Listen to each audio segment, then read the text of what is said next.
ఆంధ్రప్రదేశ్ ముఖ్యమంత్రి వైఎస్ జగన్ ప్రాణాలకు ముప్పు ఉందంటూ ఇంటెలిజెన్స్ డీజీపీ నివేదిక ఇచ్చారు.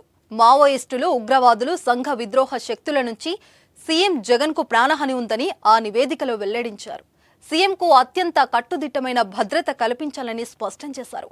ముఖ్యమంత్రి వైఎస్ జగన్ సెక్యూరిటీ విషయంలో ప్రభుత్వం మరింత అప్రమత్తంగా ఉండాల్సిన అవసరాన్ని కూడా వివరించారు. అత్యాధునికమైన టెక్నాలజీతో ఫెర్టిలిటీ ట్రీట్మెంట్ అందిస్తోంది మెడిసి ఐవీఎఫ్.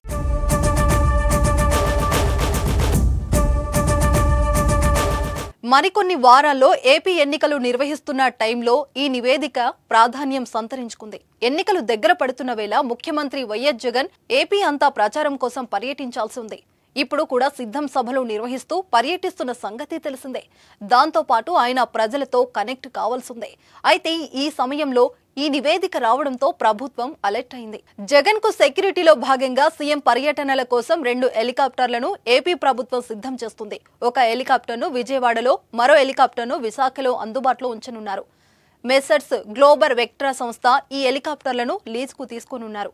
ఇవి 2 ఇంజిన్లు కలిగిన బెల్ తయారీ హెలికాప్టర్లు. ఒక్కో హెలికాప్టర్ కు నెలకు 1.91 కోట్లు లీజ్ రూపాన్ని చెల్లించనున్నట్లు తెలుస్తుంది. ఇతర ఖర్చులకు కూడా ప్రభుత్వమే చెల్లిస్తుంది. ఈ మేరకు మౌలిక వసతుల శాఖ ప్రత్యేక ప్రధాన కార్యదర్శి యువరాజ్ ఉత్తర్వులు ఇచ్చారు.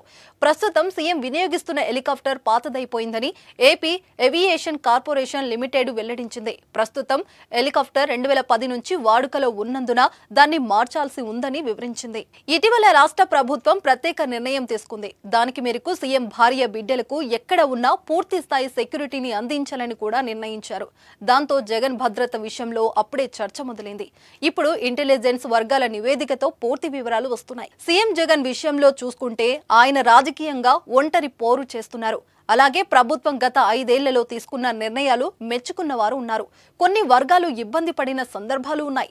దాంతో పాటు మావోలు పాలకుల కొన్ని నిర్ణయాలపై వ్యతిరేకంగా ఉంటారు. ఇక టెర్రరిస్టులు కూడా అదే కోవలో ఉంటారు. వ్యవస్థీకృత క్రిమినల్ గ్యాంగ్స్ విషయం కూడా చర్చకు వస్తుంది. ఏ విధంగా చూసినా ఎన్నికల సీజన్లో జగన్ జనంలో ఎక్కువగా ఉంటారు కాబట్టి ఆయన భద్రత పటిష్టం చేయాల్సిన అవసరం ఉందనే అంటున్నారు. ఇది చాలా సున్నితమైన అంశంగా కూడా ఇంటెలిజెన్స్ చెప్పడం విశేషం. దీంతో సెక్యూరిటీ అలర్ట్ అయింది.